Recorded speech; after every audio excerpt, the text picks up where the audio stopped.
தளபதி விஜய் வந்து இப்போ ஒரு படத்துக்கு 200 கோடியிலேருந்து 250 கோடிக்குள்ளே வாங்குறேன் அப்படின்னு சொல்கிறாங்க. ஆனால் வந்து விஷ்ணு படத்தில் நடிச்சிருக்காரு.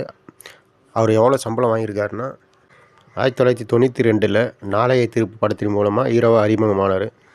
அடுத்து அவர் 1995 தான் விஷ்ணு படத்தில் வந்து நடித்தார்.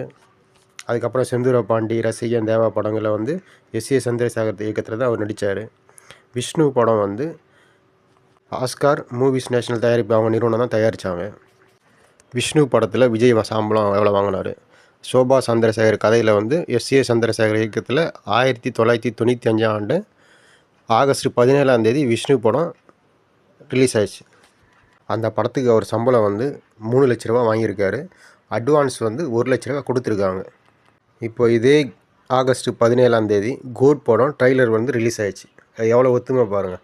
இந்த வீடியோ உங்களுக்கு பிடிச்சிருந்தா லைக் பண்ணுங்கள், ஷேர் பண்ணுங்கள், சப்ஸ்கிரைப் பண்ணுங்கள். தேங்க்யூங்க.